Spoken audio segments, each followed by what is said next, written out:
In this demonstration, I want to give a quick overview of the main interface elements in Aspire.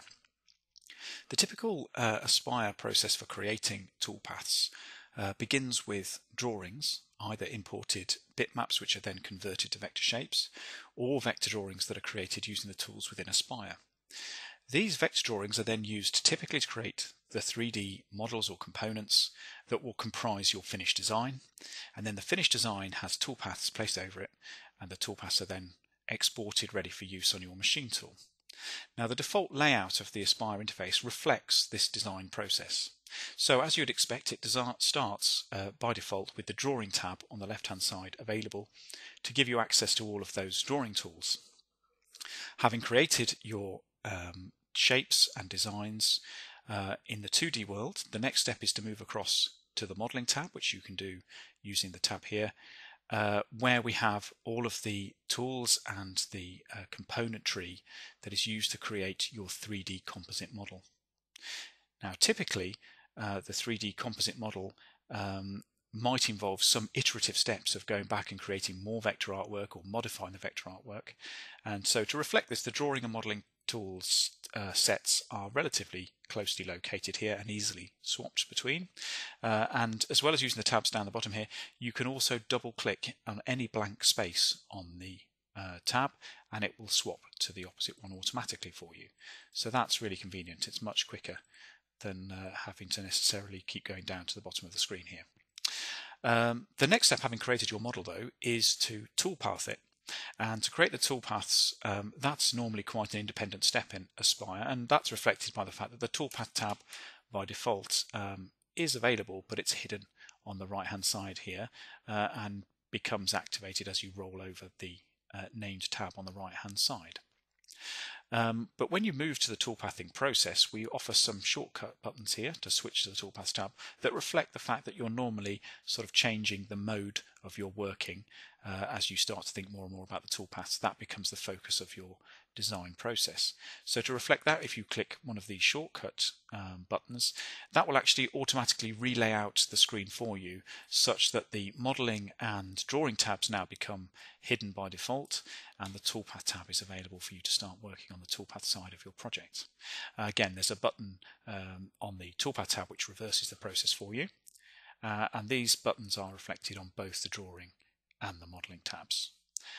Okay, so that's the default process that we envisage most people will use, but we also allow you to modify this interface in lots of ways which are entirely custom.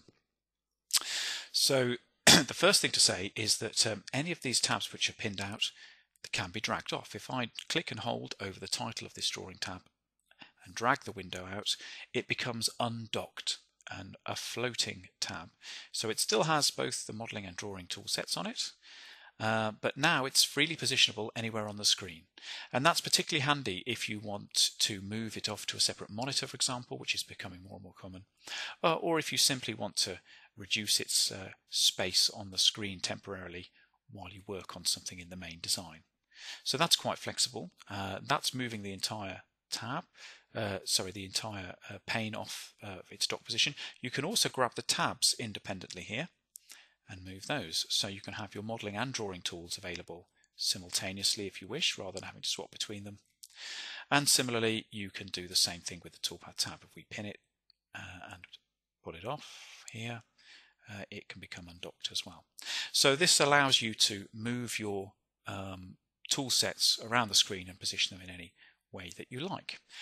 Okay, so I'll pop those back. To dock them back, I just roll the mouse to the edge of my screen here and it puts them back in. And to redock these as tabs, I simply drag this over the title bar of the drawing tab and let go there, and it becomes back as a tabbed pair. And then I can just choose to unpin that again and it rolls back, and we're back at the default situation that we started. Okay, so that's the laying out your toolpath tabs.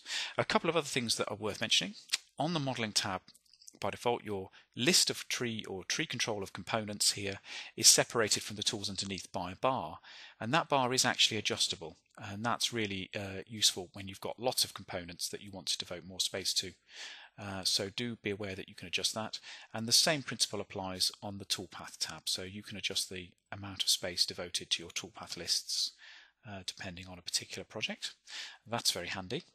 And the other thing to mention is that at the moment we can move between the 2D and the 3D view using these tabs. Very similar idea on the views, but we also now have buttons which allow you to automatically tile those windows either one above the other or side by side, so that you can see both the 2D and 3D view together, and that's a very handy layout as well. Okay, so that's the basics of the interface layout, and that concludes this demonstration.